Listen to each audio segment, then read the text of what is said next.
Esta semana, Ricardo Araújo Pereira sente-se vocal para falar de quem mais vocalmente contesta. Pedro Mexia diz-se aliado por causa da base das lajes e João Miguel Tavares declara-se ciumento, mas por uma questão bancária. Está reunido o Governo de Sombra.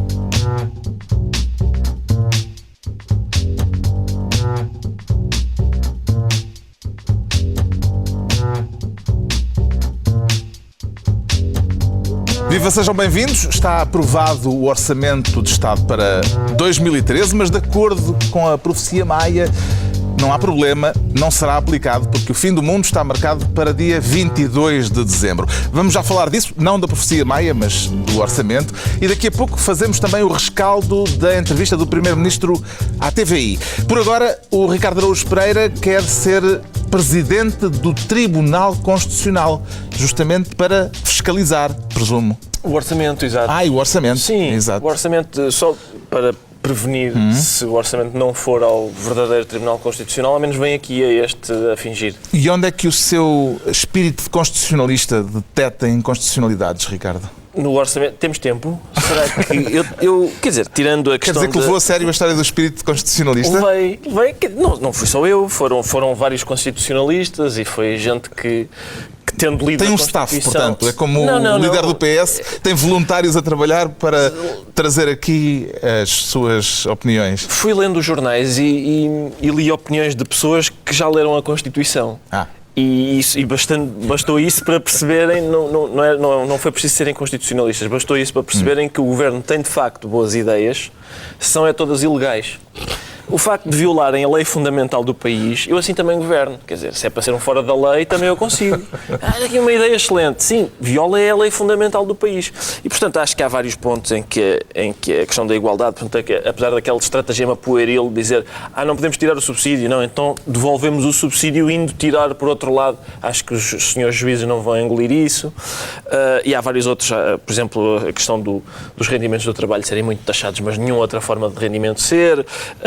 a proporcionalidade... Gonçalves fala também dos pensionistas e dos reformados. Exatamente. Há vários pontos em que o orçamento aparentemente viola a lei fundamental do nosso país. Vou insistir nisto.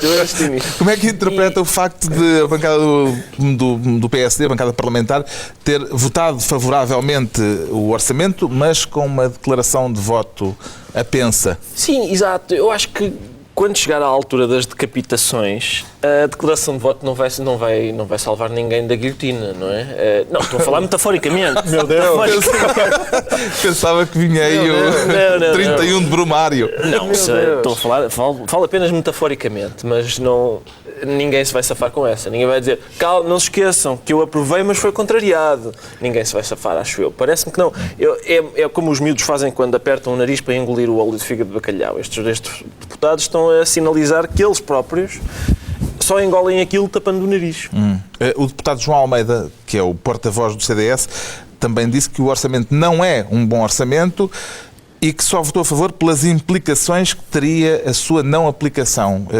Pode ver-se nestas afirmações também a voz de Paulo Portas? Não sei, porque cada vez é mais difícil ouvir a voz de Paulo Portas, não é? E portanto, tudo o que concorra para nos transmitir opiniões de Paulo Portas que neste momento estão ocultas, eu agradeço. Mas estas declarações, apesar de tudo, são um pouco confusas, porque o que ele diz no fundo é não aprovar este orçamento agravaria a situação dos portugueses. Por isso vou aprovar um orçamento que agrava a situação dos portugueses. Enfim, são escolhas. João Miguel Tavares, ouvido o Sr. Presidente do Tribunal Constitucional, não seria tratar já desta questão das inconstitucionalidades para não haver surpresas a meio do ano, como aconteceram neste ano de 2012? E o PS chegou a fazer essa proposta há coisa de um mês. Tinha feito a proposta de antecipar uma semana o debate orçamental, que na altura até poderia fazer algum sentido. Eu acho que isso, teoricamente, pode não ser uma má ideia, e é evidente que se o Tribunal Constitucional desatar a chumbar várias linhas deste orçamento, nós podemos vir a ter um problema grande para o ano. Mas em termos práticos, Eu não vejo como, quer dizer, o Governo não se vai pôr certamente naquela posição de pedir autorização ao Sr. Professor a ver se pode ir ao quadro, e o Presidente da República também não pode propriamente pedir quer dizer, poder pode, mas estar a pedir uma fiscalização preventiva seria como demitir-se das suas próprias funções, porque ele tem uma equipa a trabalhar com ele tem uma equipa de constitucionalistas, porque ele tem uma equipa de constitucionalistas. Pode enviar para expurgar as eventuais mas não acho que faça sentido, porque acho que isso é uma demissão das suas Não, ao contrário. Não é. Desculpa. Sim, não é. O João Miguel tem aqui um ponto. Isto significaria uma demissão das suas funções e Cavaco nunca se demite das suas funções. É isso. Está sempre ali ativamente. Seria como há pouco o Ricardo Espera estava a brincar a dizer se é para fora da lei eu também quero ser Primeiro-Ministro. Bom, se é para mandar coisas para o Tribunal Constitucional conforme me apetece, eu também posso ser Presidente da República. O Presidente da República tem uma equipa de constitucionalistas a trabalhar com ele. Portanto, a meu ver, absurdo mandar um orçamento inteiro. O que ele tem que fazer é analisar o orçamento e se de repente existem determinadas normas que são inconstitucionais, são essas normas que ele coloca ao Tribunal Constitucional para saber se decide ou não. Como um todo, não acho que faça sentido. Agora, é evidente que isto é um exercício arriscado. Não é como um todo. Seria normas concretas. A fiscalização preventiva é um bocadinho isso que está em cima da mesa. Acho que o preâmbulo não é inconstitucional e duas ou três... O que levanta sempre questões são artigos concretos. É raro ser um documento inteiro. E esses artigos concretos devem ser fundamentados pelo Presidente da República a dizer eu acho que este artigo é inconstitucional por causa disto, disto e disto e por causa disto vou enviar para o Tribunal Constitucional. Se ele acha que é inconstitucional, mas apresentando uma razão, ou desconfiando da sua inconstitucionalidade, mas apresentando uma razão e não como um bolo. Mas agora, eu dou de barato, atenção, isto é um exercício muito arriscado e que o Governo está a governar nas entrelinhas da Constituição.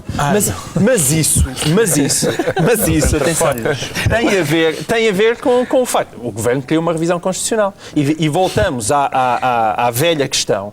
O Ricardo Araújo Pereira utilizou belíssimas metáforas. Uma é da Revolução Francesa e a outra da Olhos Figa de Bacalhau que já ninguém engole há mais ou menos 50 anos. E é esse o problema. Nós estamos no século XXI e temos uma Constituição em muitos pontos desadequada e uma Constituição que vive acima das possibilidades do país. Também a Constituição. Eu já disse isso aqui e repito.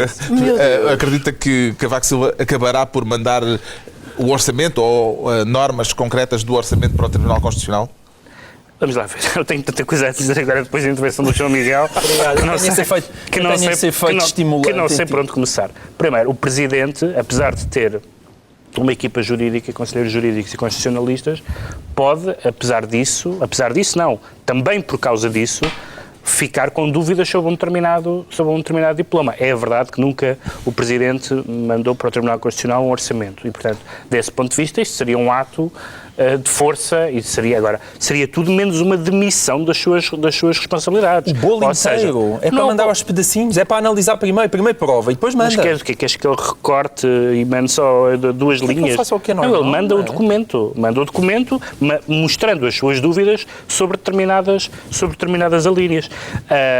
Se o Presidente tem dúvidas, se o Presidente tem certezas, não deve mandar para o Tribunal Constitucional. Agora, dúvidas aparentemente há dúvidas na doutrina. Tem havido constitucionalistas, mesmo alguns que não são da área do Governo, mesmo alguns que não são hostis ao Governo à partida, que têm mostrado dúvidas nos pontos em que o Ricardo disse. Agora, nós não sabemos o que é que o Presidente acha sobre o orçamento, número 1. Não sabemos se ele, independentemente do que acha sobre o mérito do orçamento, acha ou não que o orçamento é inconstitucional ou que tem pontos inconstitucionais. E terceiro, e é o terceiro que eu duvido mais, independentemente do que ele considere e do que ele ache, eu duvido muito que o Presidente, em qualquer circunstância, tenha coragem política de mandar o orçamento para o Tribunal Constitucional. Até porque, com a atual composição do Tribunal Constitucional, é muito provável que chumbe. E isso nunca aconteceu. E isso para mim seria muito inusitado. É muito provável que o Tribunal Constitucional chumbe o orçamento? Sim, com a atual maioria, acho que sim. Tem-se visto, aliás, noutras decisões recentes. O do ano passado teve aquela questão com as pensões. Pronto, e aí até vários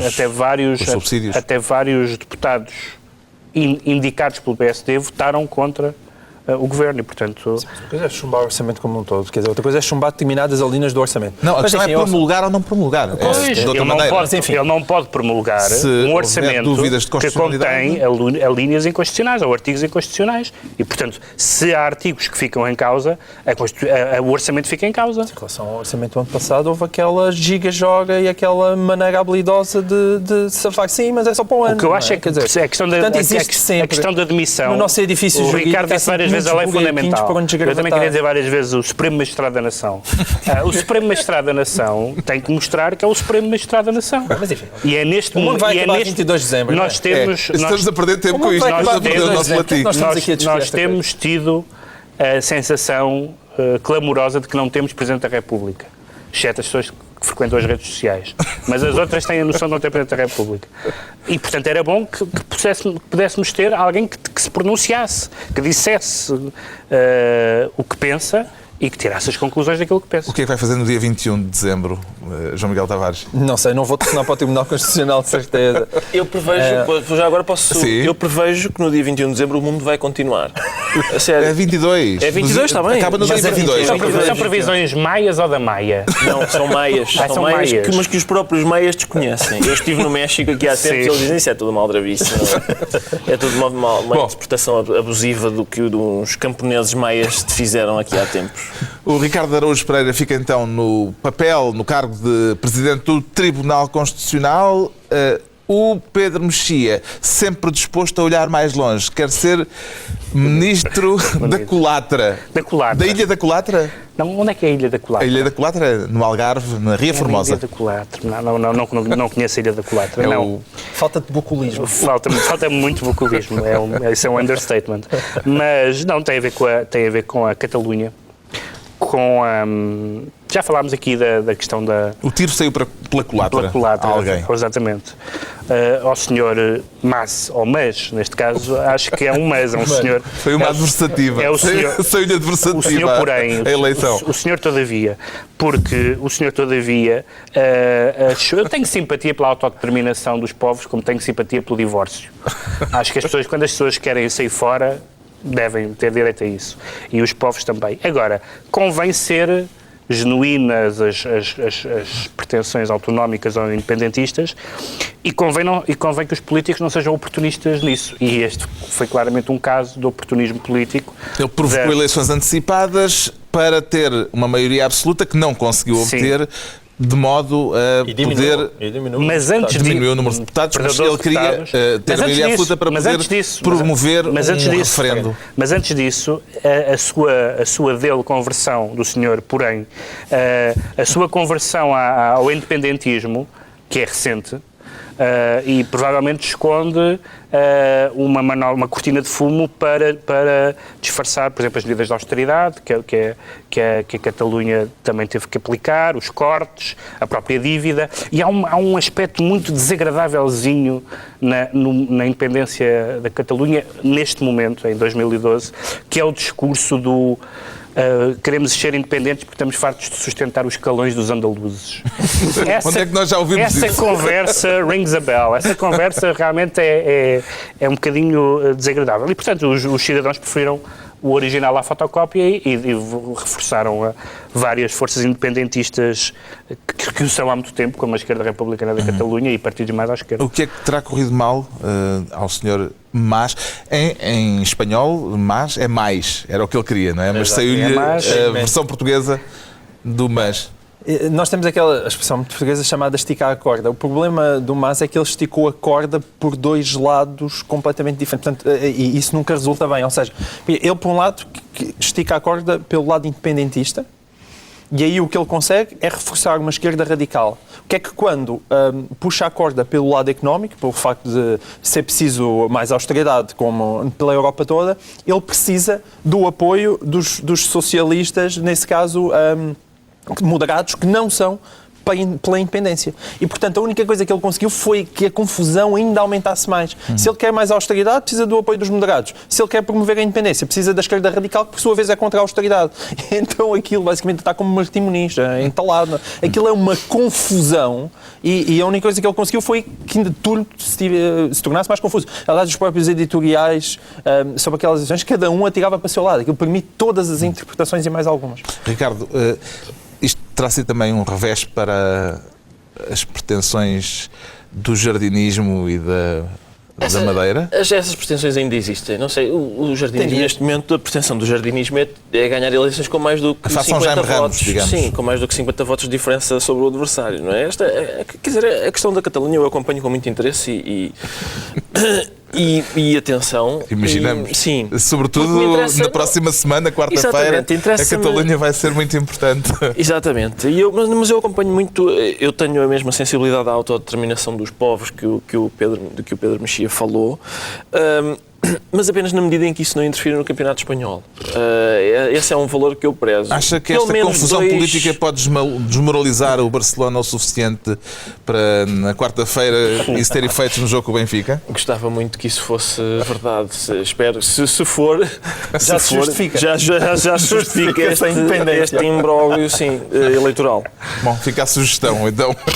Temos pela primeira vez... Espero que isto esteja a fazer moça no plantel.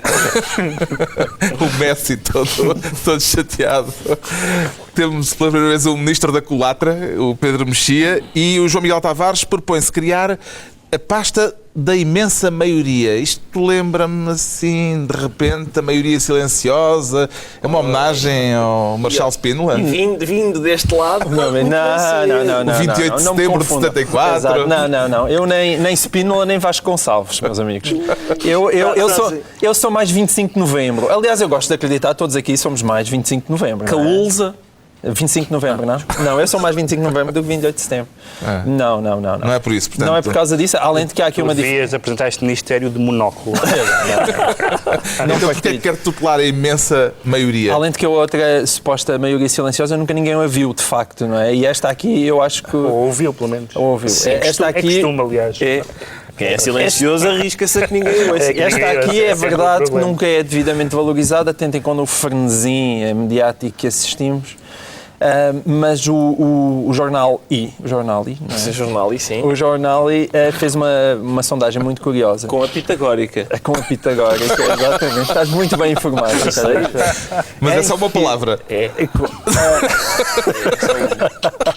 Porquê? Vamos embora. Em que 63,5% dos portugueses manifestavam a favor ainda do cumprimento do memorando da Troika.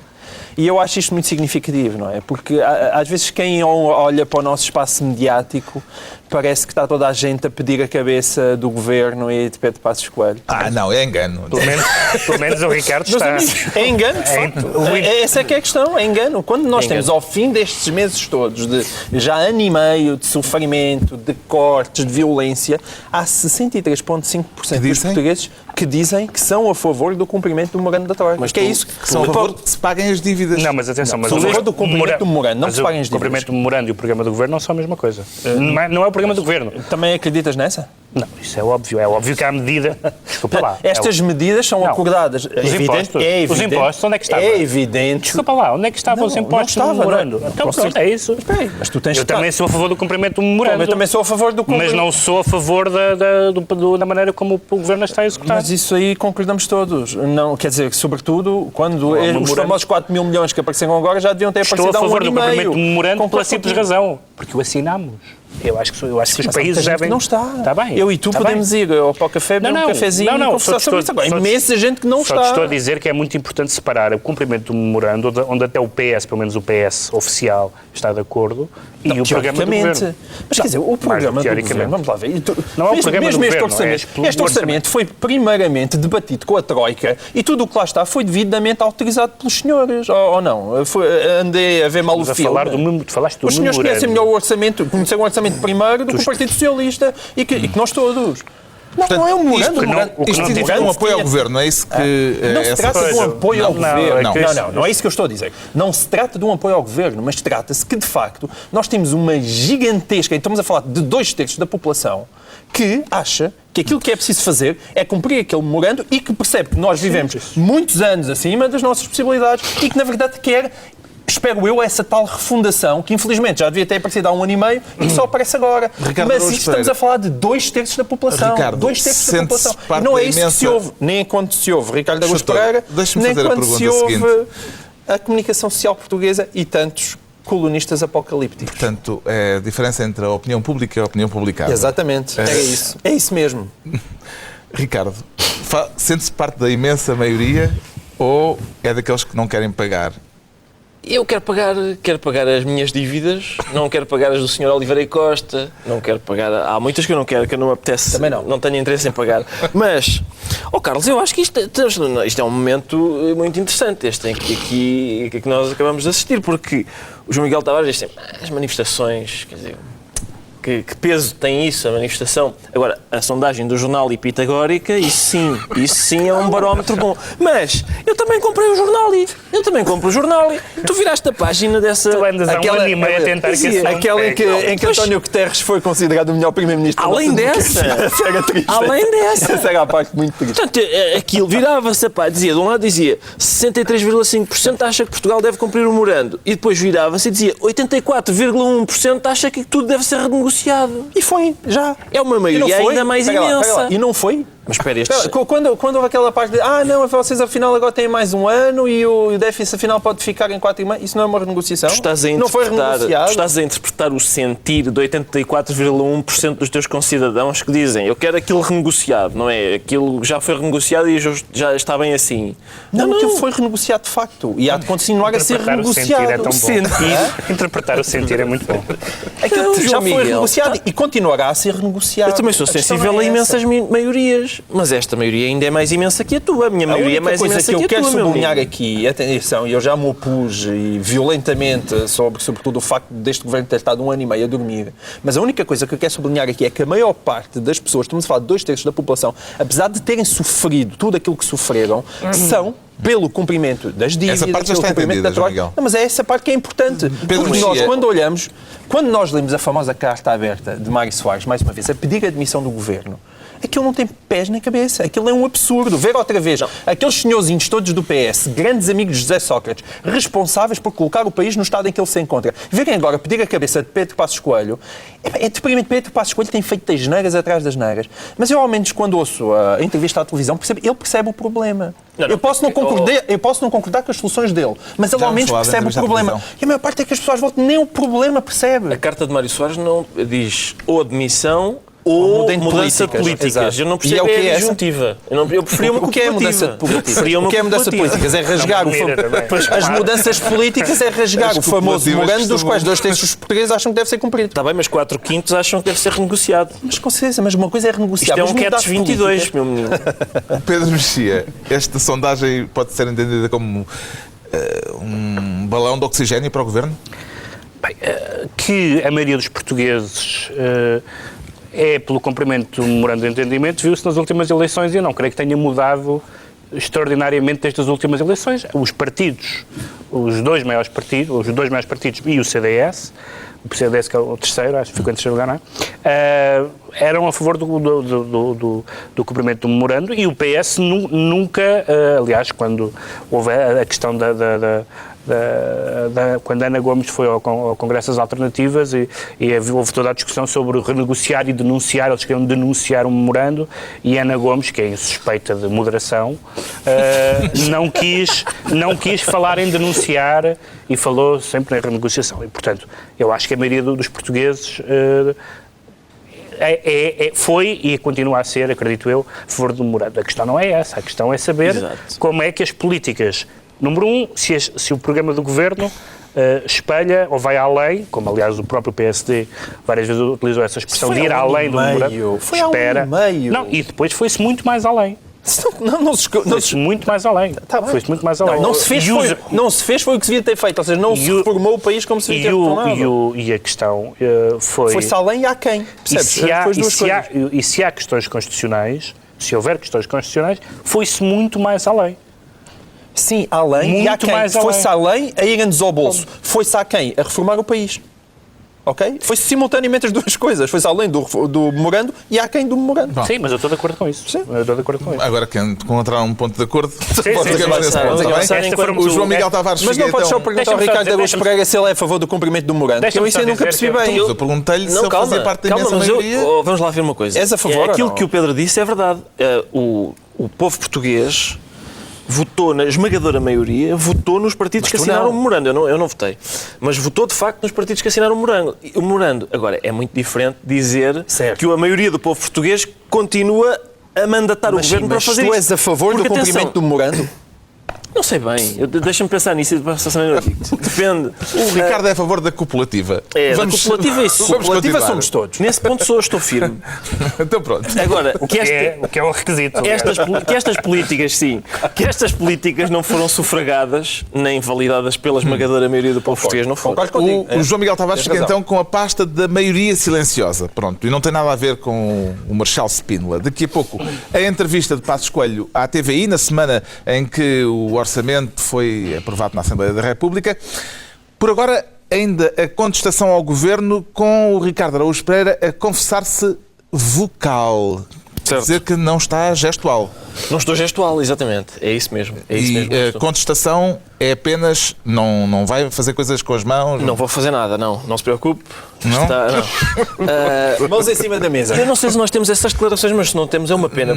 São declarações que eu reputo de históricas, porque o que Passos Coelho disse são declarações de Pedro Passos Coelho. Ele disse, espero estar a citar com rigor, quem mais vocalmente contesta aquilo que o governo está a fazer são os que têm mais. Isso. Estas declarações foram produzidas também vocalmente, o que é curioso. Portanto, o que ele diz é... Portanto, está a sugerir que ele podia ter dito isso em linguagem gestual. Podia, ou por escrito, por exemplo, mas ele optou por produzir estas declarações vocalmente, justamente para criticar aqueles que mais vocalmente contestam. Essa declaração deixa antever algumas outras coisas. Por exemplo, que quem mais gestualmente contesta não pertence ao grupo dos que têm mais. E que quem, contestando vocalmente, não contesta mais vocalmente, também não pertence ao grupo daqueles que têm mais. Sentiu-se pessoalmente atingido, Ricardo? Senti Porque a sua contestação aqui tem sido sempre vocal. Mais ou menos o que eu faço é quase tudo vocal. É tudo no âmbito da vocalidade. Além de pertences aos possidentes. Certo. Que não aos terratenentes. Talvez não aos mais possidentes. Mas possuis alguma coisa. Possuo alguma coisa. Enfim, não possuo capital. Nem meios de produção. Não possuo meios de produção. Mas... O que eu acho, eu finalmente percebi aquela... por exemplo, a gente vê aquelas manifestações como a do... aquela grande manifestação que houve, por exemplo, em que havia muitas pessoas a contestar vocalmente e cartazmente, algumas, mas muitas delas contestavam vocalmente e percebia-se que eram... Também havia algumas a contestar gestualmente, eu vi. Sim, havia gestualmente, mas havia muita gente a contestar muito vocalmente. E percebia-se que era, de facto, a manifestação era composta pelas pessoas que têm mais. Porque no final eu lembro-me da quantidade de beatas de charuto que havia no fim da manifestação, o trânsito ter ficado muito atravancado por causa da manifestação. Justamente porquê? Porque são pessoas que levam o motorista deixa-os na manifestação e fica à espera. É evidente. Mas olha que a manifestação de setembro tinha gente que não era exatamente o público normal das manifestações. Mas muita gente. Certo, eu sei. Lembro-me uma história que o João Maynard da Costa contava sobre a manifestação da Fonte Luminosa, PREC, que acabou por ser, embora fosse uma manifestação do PS, acabou por ser uma manifestação anticomunista, onde foi muita gente e que ele ouviu ou alguém lhe contou que quando se gritava o comunismo não passará, duas senhoras bem disseram uma para a outra, mas de todo. De todo. E é um bocadinho também. Houve ali houve uma abrangência classista. Houve, mas eu acho que há uma diferença entre dizer não eram só as pessoas que têm menos para dizer que eram exclusivamente as que têm mais. Até porque... essas não enchem a rua. Não só não enchem a rua, como a única dessas pessoas que eu via protestar um pouco foi... Eu lembro de uma pessoa das que têm mais que vocalmente disse aguenta. E isso é curioso, porque, pelos vistos, é uma pessoa que está a apoiar as medidas sobre si própria. Parece-lhe que devia ser apresentado outro estado de pobreza para poder contestar vocalmente, João Miguel Tavares? Eu, ou muito me engano, ou naquele caso, o Pedro Passos Coelho estava a falar dos estivadores, que foi um caso que minou esta semana. Diga eu. Eu acho que como generalização... Não. Como generalização... Mas enquanto for só vocalmente, é uma sorte. Como generalização... Excelente manifestação dos estivadores, já viste? Como generalização, é absolutamente abusivo. Carnavalesca, no melhor sentido bactiano. Como generalização é obviamente abusivo. No caso dos estivadores, é absolutamente verdadeiro. Porque os estivadores estão a fazer um favor incrível. Sim, é verdade que as declarações vinham nesse contexto. Vinham nesse contexto. Portanto, convém contextualizar. Calma, espera aí. E os estivadores estão a fazer um favor ao governo gigantesco, porque se a pitagórica fosse fazer sondagens, deviam ser 99,99% dos portugueses. Não tanto, porque está lá a bancada do PCP e parte da CGTP e os estivadores propriamente ditos. Aquilo, evidentemente, é uma vergonha. E o secretário de Estado das Obras Públicas e dos Transportes, o Sérgio Monteiro, parecia ele a falar, era o cúmulo da ponderação. A pessoa vive ali, que homem extraordinário. Aliás, ele está a fazer um bom trabalho.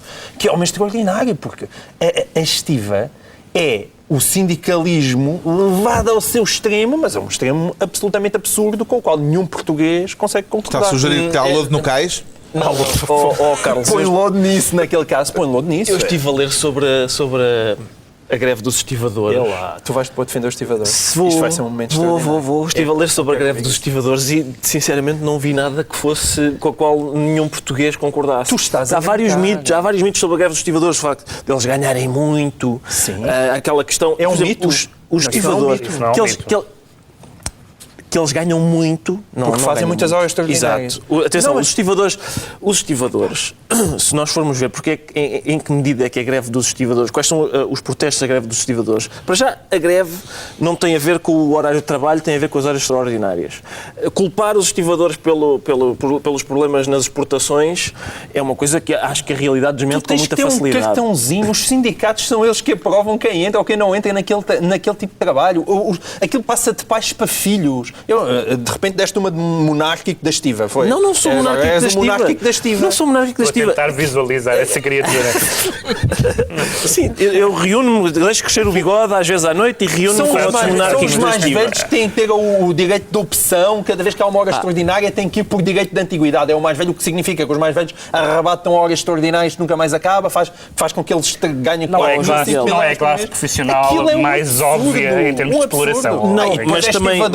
O tipo trabalha no bar Mas ninguém recorda que é uma classe profissional de desgaste rápido, muita treita a acidentes profissionais, daí também o salário ser acima do que é a média, embora não seja um lauto salário. Mas aqui a questão eram as declarações de Passos Coelho e eu gostava de perceber, Pedro Mexia, se pode considerar que Passos Coelho recorreu à luta de classes ao fazer esta comparação, ao analisar quem tem mais... Atenção, só por causa, acerca daquilo que o João Miguel disse, o Sindicato dos Estivadores quer que sejam contratados mais estivadores. Atenção. É só para... Não estou a defender ali aparentemente estão a defender uma cotada. Claro que eles querem mais contratações. Desde que sejam eles a assinar por baixo quem é contratado. Que é uma coisa que, como é evidente, é uma coisa que pertence a um sindicato. É uma obrigação do sindicato. E não do patronato. Chega? Antes da luta de classes. Sabes o que é que devia haver? Uma ordem dos estivadores. Que aí já é legítimo. Antes da luta de classes. Antes ainda? Antes da luta de classes, só duas. O que eu mais desgostei nestas declarações foi o uso do anglicismo. Porque esta coisa do vocal é uma coisa é uma palavra, é um dos muitos anglicismos e enfim, o Governo já tinha dado amplas provas que não liga muito à língua portuguesa ao não se opor ao acordo ortográfico do lifestyle da gramática. E, portanto, atenção, isto foi um momento de misoginia. Mas continua. Que eu não ouvi, desculpa. Não. Está a falar no acordo ortográfico. Não, do downsizing do lifestyle. Vocalmente? Do downsizing do lifestyle. Então está a falar vocalmente? Ele está a falar vocalmente. Então qual é que é A palavra que devia ser... Não, vocally é uma coisa claramente... Mas qual é que era a palavra correta em português? A segunda é a questão de que ele é muito sensível a estas questões por causa da flauta interior. Exatamente.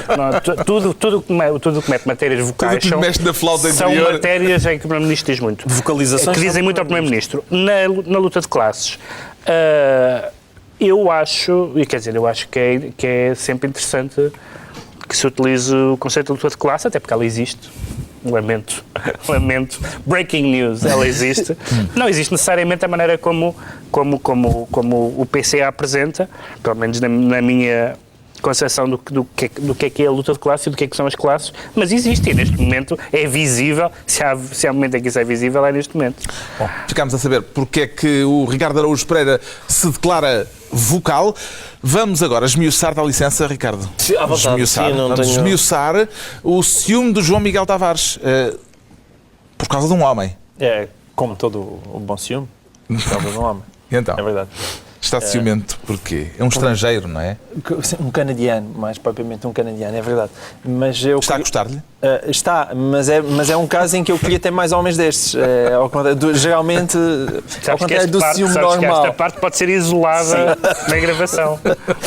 Não, aliás, a questão aqui nem tanto é o homem de que nós estamos a falar é o Mark Carney. Desabafe lá connosco. O Mark Carney era o responsável pelo Banco do Canadá e agora vai ser o governador do Banco de Inglaterra. Mas não é tanto o Sr. Carney que está em questão, apesar de aparentemente ele ter feito um ótimo trabalho no Canadá e ter impedido que todas as tragédias que andaram pelo mundo, o sistema bancário canadiano se fosse disso, portanto, Vítor Constâncio teria muito a aprender com o senhor. Agora, não é tanto para falar do Sr. Carney, mas do método com que o Sr. Carney chegou ao Banco de Inglaterra, porque estamos a falar de um governador do Banco de Inglaterra que é canadiano. Certo que o Canadá pertence à Commonwealth, mas não muda de chefe de Estado sequer. Não muda de chefe de Estado, que é a Rainha de Inglaterra. Mas o que eu queria sublinhar aqui, de facto, é o método como o senhor foi contratado. E o senhor foi contratado por concurso público. Concurso internacional. Puro e duro. Foram pescar o senhor, entrevistar... E está a sugerir que se fizesse o mesmo cá? Não, eu não me atrevo a tanto. Estou só a sugerir para nós olharmos porque os países não são civilizados por acaso. Okay. E para tentar sublinhar aquilo que são as forças das instituições, que é uma tragédia, que é uma tragédia portuguesa, não é? Que é o nosso déficit institucional. E qual é a diferença de estar num país civilizado em que alguém se chega lá e diz não, em Inglaterra há boa gente, mas aquele senhor do Canadá é bastante melhor. Havia tanto a dizer sobre este assunto, de certeza, não é, Ricardo? E o Pedro também. Mas concordam comigo? Eu acho que não é um momento de nos preocuparmos com importações neste momento. Pois é, se calhar acima das nossas possibilidades. Além do mais, ele foi escolhido porque tinha tido uma experiência profissional boa. Portanto, é o contrário da lógica da União Europeia, onde as pessoas são compensadas por terem passado ao lado. Mas o banqueiro faz sempre falta, porque o banco financia-se e as famílias endividam-se. É muito diferente. É a mesma operação. A existência de um banco central. Não estou. Bom. Mas é muito... Espera o teu momento libertário. Mas há um regime de exceção lexical que é muito importante, que a operação é a mesma, mas a família endivida-se e vive acima das possibilidades. O banco financia-se. As famílias. Estão explicados os ciúmes do João Miguel Tavares. Quanto ao Pedro Mexia, declara-se aliado e aliado, presumo, mais do que a aliança de governo que neste momento temos no Sim, não tem a ver com a aliança do governo, tem a ver com a nossa relação com os nossos aliados. Por causa da base das lajes. Americanos. Também é um assunto sobre o qual haveria imenso a dizer. Quer dizer que não há tempo? Se calhar, então, rapidamente, só para dizer, porque foi anunciado uma enorme redução de efetivos, para utilizar a linguagem gaspariana.